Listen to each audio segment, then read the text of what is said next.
How's it? Welcome along to Baz's Garage.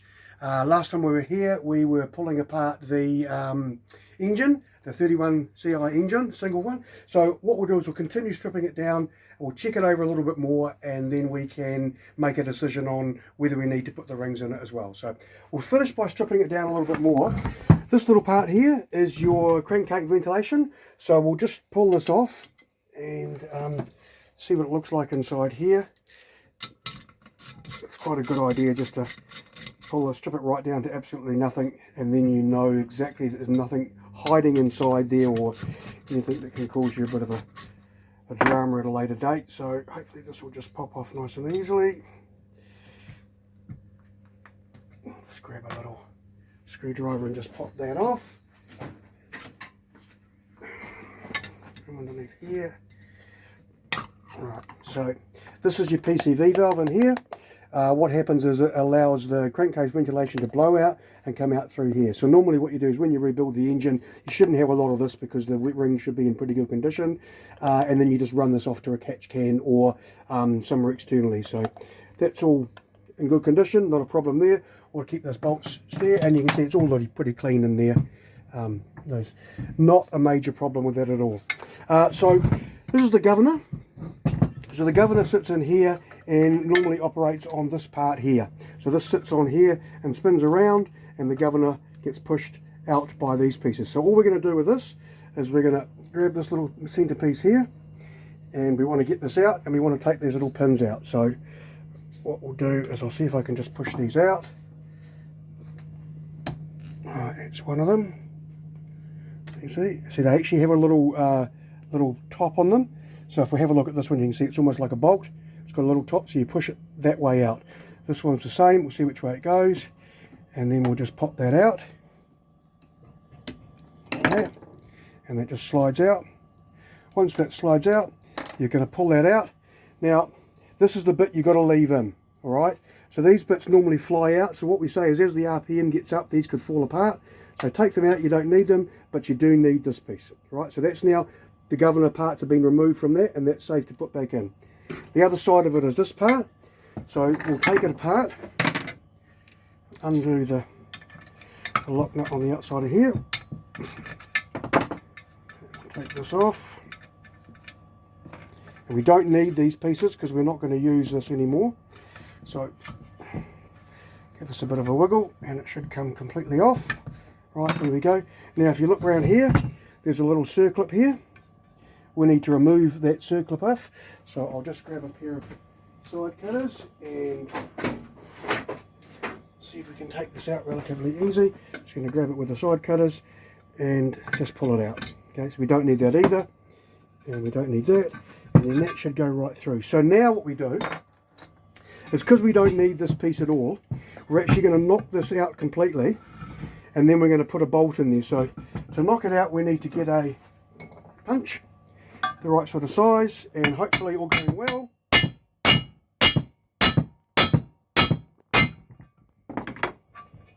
So it's just starting to move.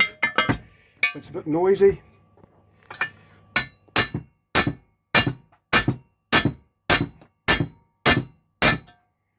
This one's been a bit difficult. Normally they come out a little bit easier than this.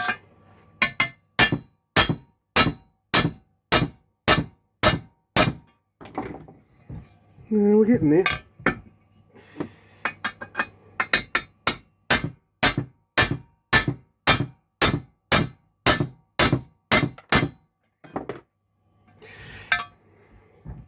Just taking a bit of time.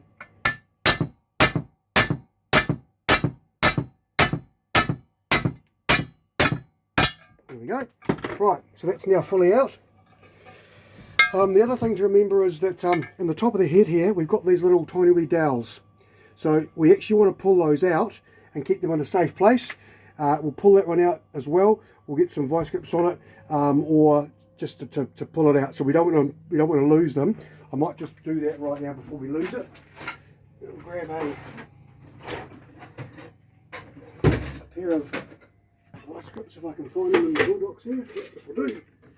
So we're just going to grab this, get the vice grips on it, Try and get a fairly good sort of a bite on it. And hopefully just wiggle back and forward, and then that comes out. So this one makes it much easier to clean up the head surface, which we'll do at a later date. So we're going to keep those two, put them safe on the side. Right, so we've taken out that piece there.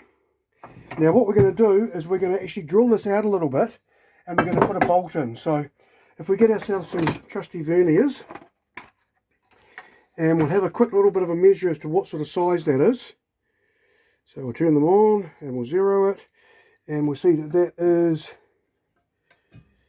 it's about 9.5. So we're not going to be able to put a 10mm bolt in there because we need to cut more than that away with the thread. So what I suggest we'll do is we'll get a 12mm bolt, something like this, which we're going to put in there. So we've got to drill a hole so we can put a tap in it. Now the way you do that is you find out what size the bolt is. So this is going to be pretty much your 12mm bolt, and I've got a tap here, and the tap is actually a 12 by 1.5. So the way to get the right size drill, you get 12 and you minus 1.5, so that's going to give us 10.5. So we're going to get a 10.5mm drill, which should be this one. I'll just double check it is actually 10.5. Pretty close, 10.5, cool. So take away the depth of the thread. So this is a 1.5, so we've got 12 minus 1.5, we end up with 10.5. And then we'll stick a drill in here. And then we'll just drill this hole out to that size.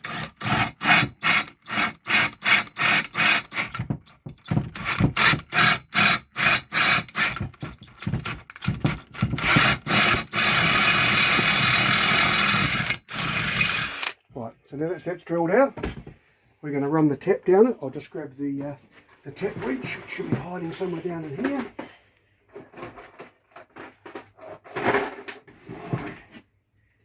So I've got a tap wrench on there. Let's put a little bit of CRC on here just to give it a bit of a lubrication when we do this. So then we're just going to wind this tap in. And with the aluminium it cuts through pretty easily. Now the reason we're doing this is because we need to block off the hole. Now you could just fill it up with some JB Weld or something or other like that, but I find this is just as easy, and because I've got a tap lying around in various bolts, I just do it this way. So we'll just get this tap to go right through. Hopefully we can just wind it through nice and carefully. You don't want to put too much pressure on it. You've got to take your time. And then eventually once we get through, so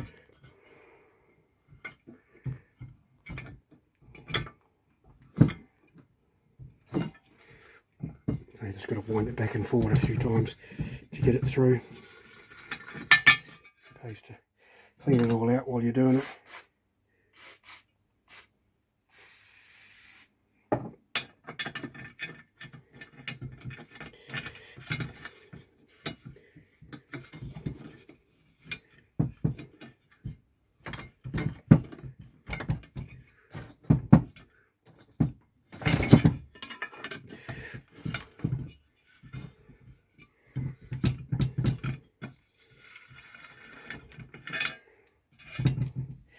So I won't take that right through just for the moment, I'll just show you what we need to do. But effectively, once we've done that, we get the bolt, put a bit of seal around it, and then we just wind the bolt in here, probably shorten the bolt up, wind it in with an O-ring on it, and then tighten it up, and then it will seal so that nothing can come out of the crankcase through there. So I'll probably file this down a little bit as well so it's nice and flat, and then with a washer on here, you can bolt it down through there and lock that hole so nothing can get out of it. So that's now the governor sorted. So what we're going to do now is we're going to we need to sort of work out what we can do with the cylinder. Now I've priced up some rings for it, and they're really expensive and they're hard to get hold of in New Zealand. So what I'm going to do is I'm going to give this a quick hone, which basically this is a hone, so it's a flat stone hone, and you spin it around and go up and down inside here so you can get a nice cross hatch pattern. What I'm going to do is I'm going to do that now, and then I'm going to measure the ring gap to see how we get on with it. So I'll grab the hone, we'll throw it into here. Okay, now you've got to be a little bit careful with this. We're going to put this on the floor, and I'm going to put my foot inside it, get some CRC, put some CRC around in here. That's got a good bit of CRC, a bit on these, and we're going to give it a little bit of a hone. So we're going to grab this and put the stones inside here. Now you've got to be a bit careful when you're going up and down, because if you come up too far, this is going to come out and spin and whack you in the legs and you lose blood. If you go down too far, it's going to hit and it's going to damage the stone. So effectively what we're doing is we're going like this. And that is now honing the bore. I'm only going to do a little bit of that at the moment, just so we can have a bit of a look-see. So if you look in there, you can sort of see the crosshatch pattern starting to come in. I'll give it a wipe out for the moment, just so that we can. Okay, so that's not coming up too bad. I might just do a little bit more of that before I measure it. So I'm going to do the same thing again. Now you could get all carried away and you could get your cylinder gauge bore gauges out, and you could measure all the wear and all the rest of it, but yeah, I've never been a big fan of getting carried on with that, so we'll just do a little bit more of this. We might slow that down a bit. So we're just giving it a hone.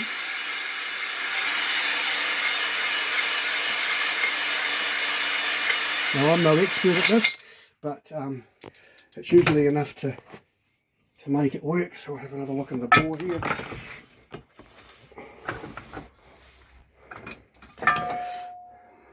So that's not looking too bad.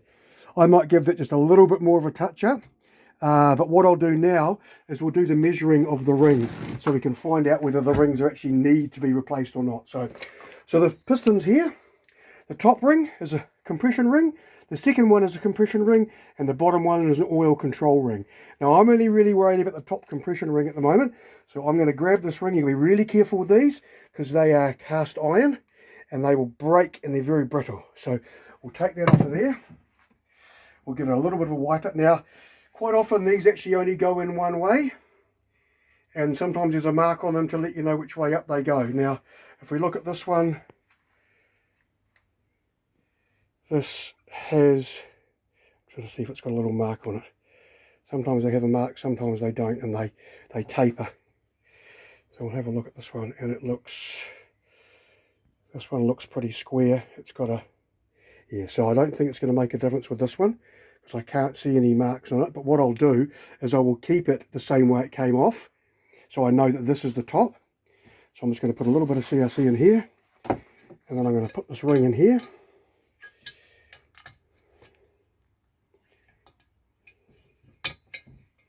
Oh, that's clever. Now I can see, oh, there's a mark, that's the top. So you have to be a little bit careful with this, because you don't want to break it. Now what you can do is just grab the piston a little bit and just get it so that it's sitting flush. Now we're going to measure this gap here. So this little gap here is what we want to measure. Now I've got the book here, and the book tells me that aluminium cylinder bores should be about 0.89 of a millimetre is the gap. So I've got some feeler gauges here, and I want to see if this fits in the gap. Just fits in.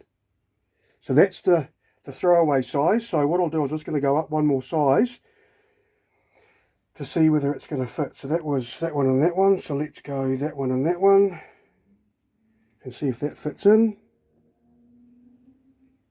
And it doesn't. So we're just within the tolerance of the gap. So what I'm going to do with this engine is, because the rings are very expensive and we can't get any in the country at the moment, I'm going to leave the rings as they are. I'm going to give the bore just that slight hone, and then I'm going to put it back together again with the same rings in it, because they actually look pretty square and they don't look too damaged.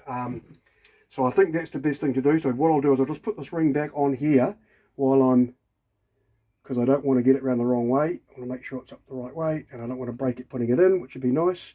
The other thing that you should actually be looking at while I'm talking about it is the gap in here. So when that goes in there, you want to make sure that the edge gap is not all worn all the way around, and it looks pretty good. I will clean all this out properly and put it all back together again with all new oil and all nicely cleaned up. But just for the sake of not getting it all confused around the wrong way, I'm going to put this ring on. Hopefully I don't break it while I do it. A bit of a knack sometimes to getting these to go on. There we go. Okay.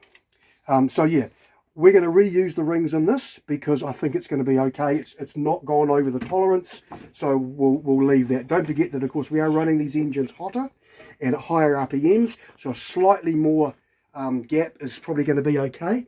So we'll put that down there. We're done with that. There's all the spare bits we don't need. So what we'll do now is we'll have a quick look at the head. So the head here we pulled apart before. These are the rockers, which are adjustable. The other thing to note is on top of these valves, they have little valve keepers. All right, now you don't want to lose these. These are really important not to lose. So again, we'll put them over here so they're safe. To take the valves off, it's pretty easy on these. You just push it down, slide it across, and they'll come up. All right, so that's taking the spring off that one, and push it down, take the spring off that one. Pretty easy. So what we can do now, and we'll just remove these. So is that not that size? So we'll go try. Is it that one? No. Fourth time lucky. Probably the one I haven't got. There we go. What's that? Good job on my sockets are all in order, eh? Oh my god. Where's the one that I want? So it should be a, where's that one? 13, 11. Where is it?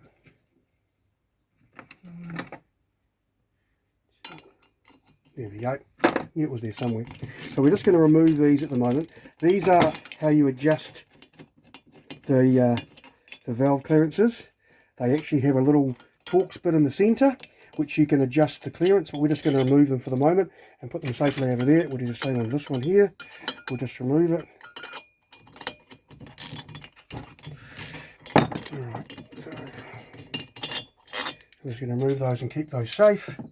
So this is the little part that holds the rings in. Now you can see this has got a valve stem seal on the top of here, which is really quite good because it's a cool thing to have. So we'll just pop these valves out for the moment. Now what we're going to do is when we pull them out, we want to see how badly they move. That's got a little bit of movement, but it's not too bad. And yeah, it's got a bit of movement, but I'm not going to get too worried about it. So then we're going to have a look in here, and we're going to have a look to see what's going on in here. So you can see around here, this is where it's been sealing, and you can see the actual exhaust one has not been sealing because it's not nice and clean. So we're going to recut these seats so that they're correct, and we're going to do a triple seat cut on those, which I'll show you later on. Both of the valves, we'll clean up the valves, and we will recut the seats on these as well, so that they seat properly. So that one there doesn't look too bad, but the exhaust valve has definitely been leaking because I can't see a nice seal around there, and we couldn't see it on there. So I will cut those and sort those bits out. So we'll put those safely over there now. So that is basically completely stripped down head now and block, and I have cleaned it up a little bit. Took it into work and gave it a little clean up, so it's looking a bit shiny. But I think the rumour has it we might be sending these away to get them all bead blasted or vapor blasted, so they come back looking brand new. So we'll see what happens with that. But other than that, yeah, we went through the fact of removing the governor. So the governor's now out. I'll just finish tapping that thread through there, and I'll just modify this so the bolt goes in there. I might get a bit of a shorter bolt that just goes in there. That's fine, just to seal it off. And we checked the bore, we checked the piston ring gap, which was in specification. Other than that, I think that's probably enough for today in Beaver's Garage. So until next time, we might have some shiny bits, and we'll show you how I cut the seats and do the valve work, and we also do a little bit of talk about the heads as well. And the big thing to remember is to keep it simple, stupid. And so until next time, Beaver's Garage.